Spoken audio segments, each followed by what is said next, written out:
Welcome back. Our favorite parenting experts, John and Kendra Smiley, are here this morning. Good morning. Good morning, Kate. All right, let's get to our question of the day. My son and daughter-in-law desperately need help with their parenting. I might have added that. I'm hesitant to offer it. What do you think? This seems touchy. First, we have to apologize to the person that sent this in, because it wasn't desperate at No. They just But, need it. You know, though, it could be desperate if this parent or this grandparent offers this unsolicited advice.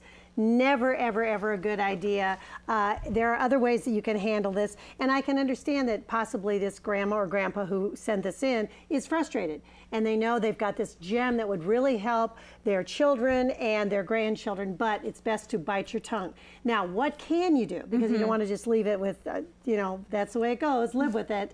What you can do is if you can find a resource, of course, we could offer several ideas of books that we've written, a book, an article, anything like that. You need to read it first, and then rather than saying, Kate, you really need to read this book, that's not popular. No. Instead, you say, I read this and I thought it was interesting. You know, do you have time to read this? And then you can dialogue about the things that are said in the book or the article, and you don't have to talk about your own opinion. Right, and I think one of the things that these grandparents need to keep in mind is there's a great deal of pride in parenting. And when we think when we think about parenting, we think about it in the terms of like another job that you might have.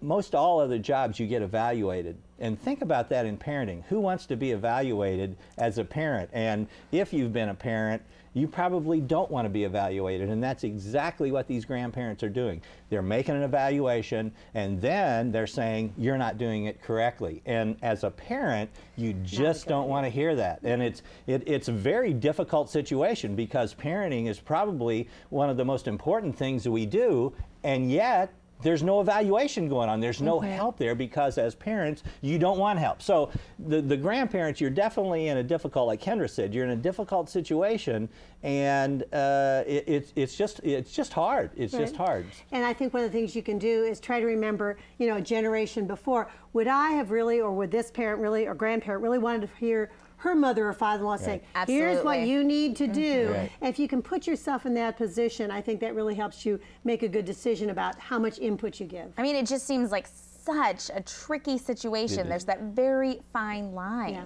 I always say that we are in our own grown-up kids' lives by invitation only, and that's really true. And I want to be invited. And if a sure way to not get an invitation is doing that. The one other thing you can do is be prepared. If they do ask that question, then be prepared to answer that like unemotionally and just give them some help. Absolutely. All right, great advice as always. And if you have a question for John and Kendra Smiley, you can send it over to their website, kendrasmiley.com. And if they answer your question on air, you'll get a free copy of their book. Thanks so much. Thank you, Kate. We'll be right back.